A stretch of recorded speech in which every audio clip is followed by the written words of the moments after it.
नमस्कार, आप देख रहे हैं डीडी बिहार। मैं हूं प्रशांत रंजन। इस वक्त मंथन कार्यक्रम में आप सबका स्वागत है। दर्शकों, जैसा कि पता है, मंथन कार्यक्रम में हम संकल्प से सिद्धि नामक महाअभियान की चर्चा करते हैं, जिसकी शुरुआत भारत सरकार ने 2015 में की थी। इसमें आपको पता है कि भारत सरकार की जो कुछ फ्लैगशिप बड़ी कार्यक्रम योजनाएं चल रही हैं, जैसे कि जनधन योजना, आयुष्मान भारत, कौशल विकास, उज्ज्वला योजना, इन सारी योजना, आयुष्मान भारत योजना, इन सारी योजनाओं ने कैसे भारत के अंतिम आदमी के जीवन में समृद्धि लाई है। और समेकित रूप से अगर देखें तो ये सारी योजनाएं कैसे मिलकर एक विकासशील भारत को, नया इंडिया, न्यू इंडिया, नया भारत बनाने में अपना सहयोग कर रही हैं, और कैसे इन योजनाओं के आधार पर निकट भविष्य में भारत एक सशक्त राष्ट्र के रूप में विश्व में अपनी पहचान स्थापित करने वाला है। आज इस विशेष कार्यक्रम में इन्हीं सारी विषयों पर जानकारी हासिल करने के लिए, दर्शकों का ज्ञानवर्धन करने के लिए हमारे बीच दो अतिथि उपस्थित हैं। चलिए हम उनका परिचय करते हैं। आज हमारे साथ वरिष्ठ पत्रकार श्री कृष्णकांत ओझा जी डीडी बिहार के स्टूडियो में हैं। सर, बहुत बहुत स्वागत है आपका। नमस्कार। हमारे दूसरे अतिथि युवा उद्यमी और समाजसेवी श्री आशुतोष कुमार जी हैं। आशुतोष जी, बहुत बहुत स्वागत है आपका। एक एक करके प्रश्नोत्तर के माध्यम से हम अपने अतिथि विशेषज्ञों से समझेंगे कि कैसे संकल्प से सिद्धि महाअभियान के अंतर्गत जो योजनाएं चल रही हैं, उन योजनाओं के क्रियान्वयन और उससे मिलने वाले लाभ कौन कौन से हैं, और उन योजनाओं की सहायता से निकट भविष्य में भारत कैसा स्वरूप लेने वाला है। तो चलिए सबसे पहले प्रश्नों का सिलसिला शुरू करते हैं वरिष्ठ पत्रकार श्री कृष्णकांत ओझा जी के साथ। कृष्णकांत जी, लंबे समय से पत्रकारिता आपने की है, आपने भारत को देखा है। विगत 25 सालों से अपने पत्रकारीय जीवन में आपने कई सरकारों को आते जाते देखा है। ये जो संकल्प से सिद्धि के अंतर्गत जो कुछ योजनाएं जिसकी चर्चा अभी हमने की परिचय के समय, उन योजनाओं से जिस भारत का निर्माण हो रहा है, वह पहले की योजनाओं से कैसे अलग हैं, कैसे बेहतर हैं, या क्या है, इस बारे में हमारे दर्शकों को बताइए।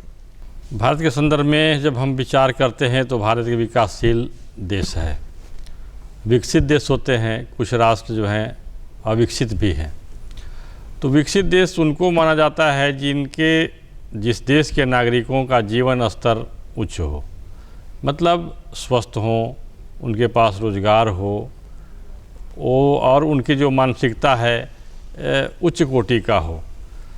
तो ये सारा चीज़ जब निर्भर करता है मनुष्य पर कि हमारे देश का मनुष्य क्या है। योजनाएं पहले भी थी, पहले भी एक दृष्टि थी कि पूरे राष्ट्र को, सब जितने जो लोग हैं, समानता के अधिकार के साथ आगे बढ़ें, सबका विकास हो। लेकिन नए भारत की जब हम बात करते हैं तो सबका विकास हो और सब एक दूसरे से जुड़े हुए हों, और विकास के निमित्त जो संकल्प है, जो भी योजना है, उस लोग तक पहुँचे। बहुत बड़ी बात कही जाती थी पहले कि 100 रुपये, राजीव गांधी ने कहा था, इस देश के प्रधानमंत्री थे, और पीड़ा थी, ईमानदारी से उन्होंने स्वीकार भी किया था कि 100 रुपये मैं भेजता हूं और 15 रुपये वहाँ तक जिसके लिए भेजा जा रहा है उस तक पहुँचता है।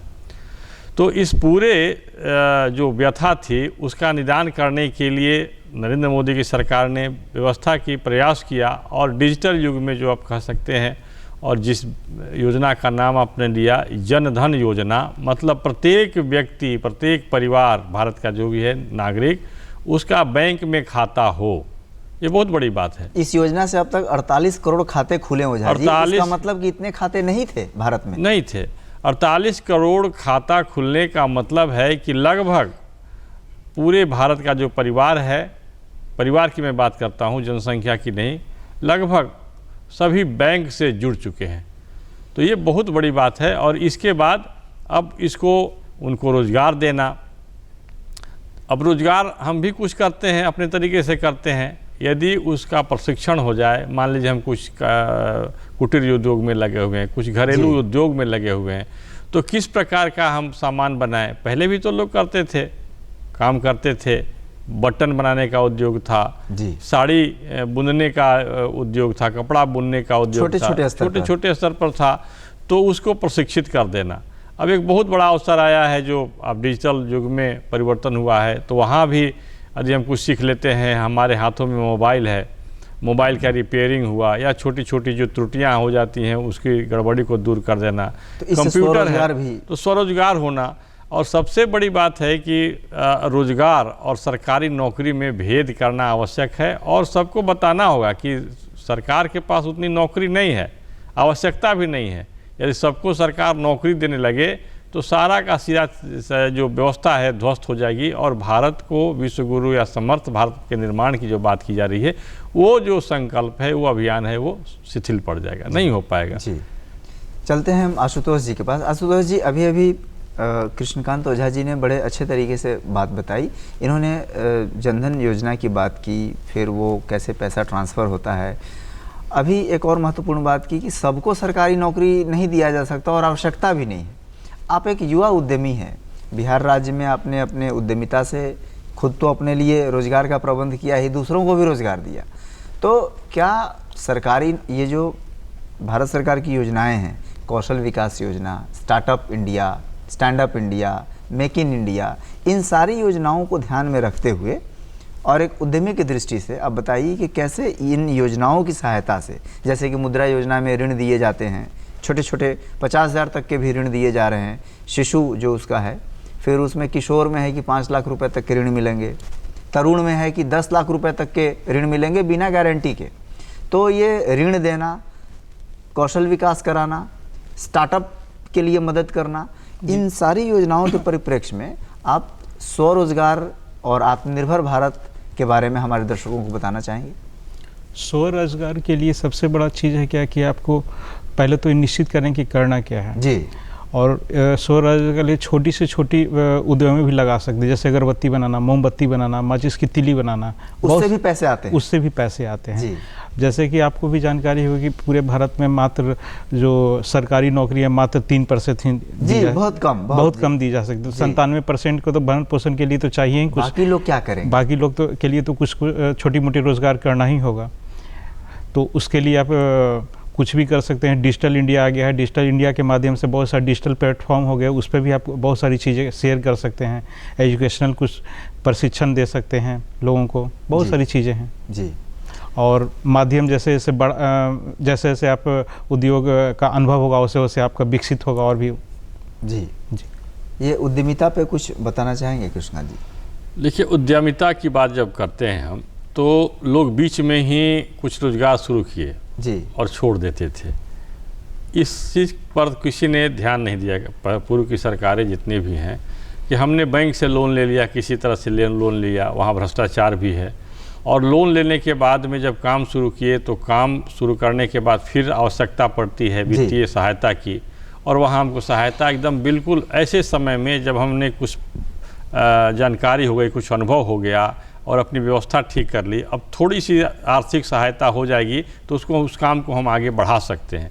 तो ये बहुत बड़ी समस्या थी और इस समस्या का निदान मुद्रा योजना से हुआ है कि आप छोटी सी, हम कहीं ना कहीं एक इकाई बैठाने के बाद में उसका अनुभव किया। जब हम कोई काम करना शुरू करते हैं जी, तो तब बहुत सारे अनुभव आते हैं और बहुत सारी बातें, त्रुटियां सामने आती है, और आने के बाद जब हम प्रशिक्षित हो जाते हैं काम के दौरान, तब हम बेहतर तरीके से कर सकते हैं संकल्प के साथ। तो उस समय में विशेष आवश्यकता और संरक्षण की आवश्यकता होती है। अच्छा। सहायता और संरक्षण दोनों की आवश्यकता होती है। तो सहायता के नाम पर यदि आप बैंक का बहुत विपरीत, मतलब निगेटिव रोल होता था कि किसी ने उद्योग खड़ा किया और उसके पास सब पूंजी समाप्त हो गया और सारी ऊर्जा उसने बहुत परिश्रम किया, और जब उसको थोड़ी सहायता की आवश्यकता है तो बैंक ने हाथ खींच लिया। सरकार की ओर से कुछ संरक्षण की अपेक्षा है, संरक्षण हो जाए तो चल जाए, तो सरकार के जो बैठे हुए अधिकारी हैं उनका बहुत निगेटिव रोल, बल्कि ऐसा कि दुश्मन जैसा व्यवहार करना। और इसके पीछे एक ही कारण था कि भ्रष्टाचार के माध्यम से। तो ये मुद्रा योजना जैसे चला करके कि भाई आप काम शुरू किए, आपके पास अनुभव हो गया, अनुभव होने के बाद में आप आर्थिक संरक्षण, आर्थिक सहायता के कारण आपका ये अनुभव समाप्त नहीं हो, क्योंकि आपने जो अनुभव किया वो राष्ट्र के लिए, देश के विकास के लिए है। आप विकास में योगदान करते हैं, आर्थिक विकास में योगदान करते हैं। आर्थिक रूप से जो देश संपन्न नहीं होता है वो कभी भी समर्थ नहीं हो सकता है, सशक्त नहीं हो सकता है। उसके नागरिक स्वाभिमान के साथ पूरे विश्व में सिर उठा करके नहीं रह सकते हैं। तो भारत के लोगों ने, भारत की सरकार ने ये अनुभव किया कि भाई ये जो व्यवहारिक बात क्या है, प्रैक्टिकल अप्रोच करना कि हम अब रोजगार जब शुरू कर रहे हैं तो उसको किस रूप में ले जाएं, और यह जो मुद्रा योजना या बैंक की नीति या स्टार्टअप योजना जो कह सकते हैं, इसमें संरक्षण देना, और यह भी देखना कि सही मायने में ईमानदारी से आप काम करना चाहते हैं या फ्रॉड करना चाहते हैं, पैसा लेकर भाग जाना चाहते हैं, नियत क्या है आपकी? नियत क्या है, इसके बारे में भी एक विचार किया जा रहा है। पहले होता था क्या कि कुछ ऐसी राशि फिक्स कर दो, दे दो, और देने के बाद में इतनी राशि भी नहीं है कि आप कुछ काम खड़ा कर सके, काम जारी कर सके। तो उसमें क्या होता था कि किसी तरह से बैंक से मिलजुल करके, अधिकारी, उद्योग विभाग के अधिकारियों से मिल करके और पैसा निकाला, और निकाल करके चला गया, भाग गया जी। इस पर चेक एंड बैलेंस है। हाँ, चेक एंड बैलेंस की बात है। आशुतोष जी, अभी ओझा जी ने बहुत महत्वपूर्ण बात कही जी जी कि उद्यमिता के लिए जो पहले संघर्ष होता था, कोई छोटा काम करने के लिए भी बैंक से अगर आप ऋण ले रहे हैं, सहायता ले रहे हैं, तो आपने सारा कुछ किया, और जब थोड़ी सी सहायता की आवश्यकता पड़ती थी तब आप दौड़ते रह जाते थे। उसको ठीक करने का प्रयास हुआ है 2-3 योजनाओं के माध्यम से, जैसे कि एक तो मुद्रा योजना है जहाँ से ऋण मिलेगा, दूसरा है स्टार्टअप इंडिया जहाँ सिंगल विंडो क्लियरेंस सिस्टम है, 50 जगह जाने की आवश्यकता नहीं, एक ही जगह से आपसे संबंधित जितने ज़रूरत कागजात हैं या परमिशन है, अनुमति है, वो सब मिल जाएगा। तो ये जो उद्यम फ्रेंडली माहौल बना है, इससे लोगों के रोज़गार में कैसे लाभ हो रहा है, ज़रा इस बारे में आप बताइए। लाभ इस प्रकार हो रहा है कि लोग जैसे ही कोई ऋण लेने के लिए बैंक में जा रहे हैं तो सहजता से उनको छोटी से छोटी और 10 लाख की राशि जो है बिल्कुल सुलभ तरीके से मिल जा रही है। और इसमें अपना स्टार्टअप इंडिया या कोई भी छोटा उद्योग लगाना चाह रहे हैं तो बिल्कुल लगा सकते हैं। अब तो सब वेबसाइट पर उपलब्ध है, सारे वेबसाइट पे उपलब्ध हैं। डिजिटल इंडिया आप देखते हैं तो अपने मोबाइल, लैपटॉप, पीसी, किसी भी चीज़ पे सब चीज़ों की ऐड होती है। आए दिन अखबार के माध्यम से, रेडियो के माध्यम से, टेलीविज़न के माध्यम से सारे जगह एडवर्टीजमेंट हो रहे हैं। अच्छा, आपने डिजिटल इंडिया की चर्चा की, अभी थोड़ी देर पहले ओझा जी बोल रहे थे कि पहले के सरकारों में था कि 100 रुपया चलता है दिल्ली से तो गांव सिर्फ 15 रुपया जा पाता है। तो ये डिजिटल इंडिया में एक नई चीज़ आई है, डीबीटी, डायरेक्ट बेनिफिट ट्रांसफ़र। जी। और फिर ओझा जी ने जनधन योजना की भी चर्चा की। जो लाभ, आप इन दोनों को जोड़कर जरा हमारे दर्शकों को बताइए कि डीबीटी ने कैसे पारदर्शिता लाई है सरकारी व्यवस्था जी में। जी। जैसे कि आप मान लीजिए किसान सम्मान निधि ही आती है तो डायरेक्ट डीबीटी, जो किसान है उनके डायरेक्ट खाते में ही पैसे चले जाते हैं। जितना जाना चाहिए उतना ही जा रहा है। जी जी जी, बिल्कुल जी बिल्कुल। और ये जो डिजिटल इंडिया आया है जी, इसने एक तो डीबीटी हो गया, दूसरा मोबाइल क्रांति आने से और आईटी क्रांति होने से किन क्षेत्रों में भारत को लाभ हो रहा है, जैसे उस पर कुछ प्रकाश डालेंगे। कहीं भी ट्रांजैक्शन अगर डिजिटल ट्रांजैक्शन कर रहे हैं, कोई बिचौलियों के माध्यम से नहीं कर रहे हैं, तो डायरेक्ट आप किसी को पेमेंट कर सकते हैं। ईजी वे में आप अपने मोबाइल या पीसी से कहीं भी कर सकते हैं। सेल परचेज या कोई भी जितने भी छोटे मोटे व्यापारी हैं तो सारे के लिए बहुत लाभ होता है, क्योंकि पहले चेक होता था तो चेक भंजता था, क्लियरेंस होने में 2-4 दिन समय लगता था। तो अब क्या है कि अब क्या होगा कि जो भी लाभार्थी हैं या जिनको भी पैसा ट्रांसफ़र करना है, same day within a second उनको ट्रांसफ़र हो जाता है। तो इससे क्या, इससे व्यवसाय में गति आएगी? हाँ, व्यवसाय में काफ़ी गति आई जी।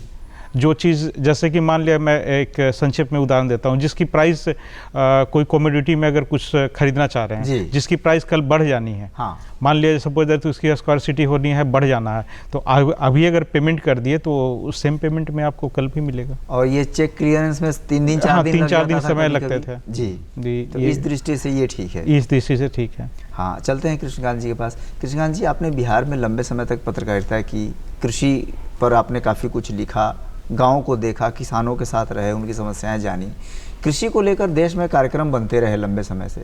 लेकिन मोदी सरकार, भारत सरकार ने वर्तमान समय में जो किसान सम्मान निधि की व्यवस्था की, नीम कोटेड यूरिया की व्यवस्था की, कृषि उपकरणों की खरीद को सुलभ और सहज बनाया, इन 3-4 जो प्रयास हुए हैं किसानों के हित में, इसको आप किस रूप में देखते हैं कि निकट भविष्य में कृषि, भारत की कृषि का कायापलट हो सकता है क्या? देखिए, कृषि जो है, कृषि का क्षेत्र भी इन्वेस्टमेंट का क्षेत्र हो चुका है जी।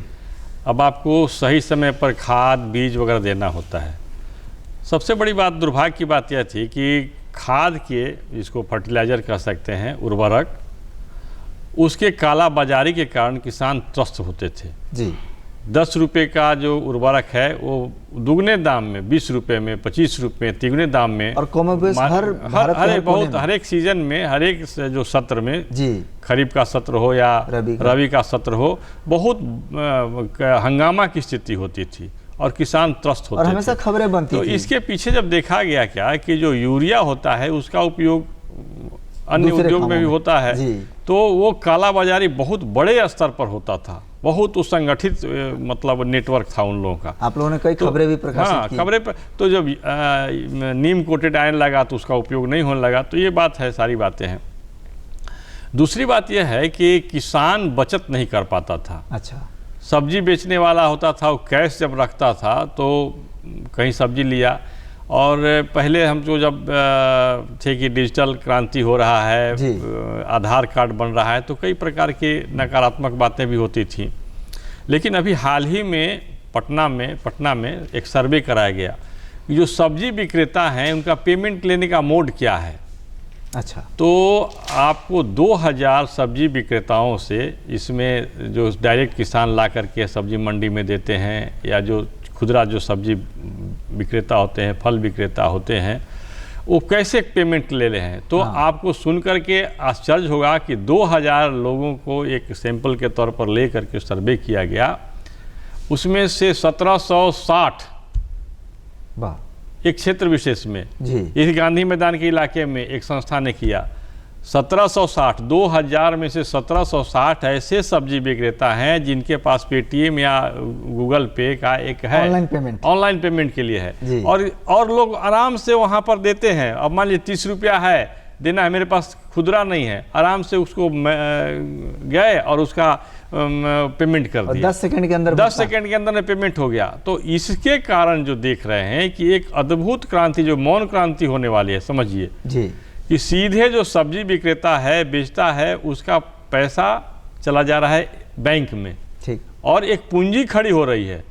अच्छा। जो शराब पी लेता था या कहीं जाकर के उसको इन्वेस्ट करते, मतलब खर्च हो जाता था, अब वो बचत की प्रवृत्ति भी हो रही है। बचत है, उसके सामने पूंजी दिखाई पड़ रहा है और उस पूंजी के आधार पर वो काम कर रहा है। और इसका एक परिणाम यह हुआ कि जो सब्जी बाजार होता था, वहाँ पर जो पैसा दे करके और भारी उसका सूद वसूलने वाले जो लोग होते थे, वो उनकी कमी हो गई है। अच्छा। तो ये क्या है, ये एक मतलब टेक्नोलॉजी, तकनीक के आधार पर एक क्रांति है ये जी। वो समझने लगा है बैंक का मतलब क्या होता है, बैंक उसके लाभ के लिए है, और समझ गया है, उसके व्यवहार में आने लगा है। तो व्यवहार में आने लगा है तो ये बहुत बड़ी क्रांति है, और ये आने वाले 5 से 7 साल में, 2 साल में, 4 साल में, 5 साल में एक अलग स्वरूप लेगा। उसके पास पूंजी होगी, अपनी पूंजी होगी, वो बैंक में भी नहीं जाएगा। उसकी प्रवृत्ति हो गई कि हमारी बचत हो गई, और अब वो सोचेगा, उसके पास पैसा है कि इस पैसे को हम किस रूप में इन्वेस्ट करें। तो दूसरी तरफ आप देख रहे हैं कि इस तरह के जितने जो गरीब परिवार के लोग हैं, तो अब उनका अपने स्वतः विकास हो रहा है। अब बीमारी की स्थिति में होती है, बीमारी की स्थिति में हम लोन लेते हैं और साहूकार के चंगुल में फंस जाते थे। तो बीमारी की स्थिति में आप देख रहे हैं कि योजना है, आयुष्मान भारत योजना है। आयुष्मान भारत योजना के तहत इलाज करा सकता है।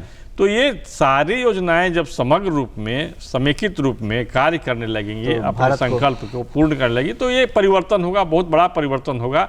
और जब पूरा नागरिक जी अपने पैरों पर खड़ा हो जाता है, समर्थ हो जाता है, तो भारत अपने आप समर्थ हो जाएगा फिर जी।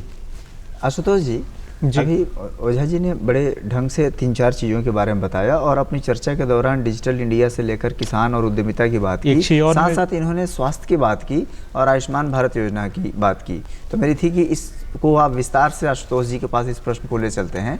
आयुष्मान भारत जो योजना है, इसने स्वास्थ्य के क्षेत्र में जो पहले से योजनाएँ आ रही थी उससे कैसे अलग है, और कैसे एक क्रांतिकारी बदलाव भारत के स्वास्थ्य जगत में ये हुआ है, जरा इसके बारे में हमारे दर्शकों को बताइए। जी बिल्कुल। सबसे पहला बात तो मैं बताऊंगा, आयुष्मान भारत एक जो स्वास्थ्य बीमा है, एक कार्ड है, गोल्डन कार्ड है। गोल्डन कार्ड के माध्यम से 5 लाख का एक इंश्योरेंस होता है, जो कोई भी परिवार जो गरीबी रेखा से नीचे है, जो 2011 की सर्वेक्षण के जनगणना अनुसार, के अनुसार, जनगणना सर्वेक्षण के अनुसार जो गरीबी रेखा में उन सारे लोगों को बनाया जा रहा है। और उसमें आप देखा करते थे कि जो बड़े बड़े मल्टी स्पेशलिस्ट जो अस्पतालें हैं, जो बिल्कुल निर्धन हैं, गरीब हैं, जो टूटी चप्पल पहन कर नहीं जा सकते थे, घुमा करते थे, जो दूर से ही देखकर डरते थे और भागते थे, उनकी लगता है कि शरीर में कपकपी छूट गई, इतना महंगा अस्पताल में हाँ, इतने महंगे अस्पताल में कैसे इलाज हो।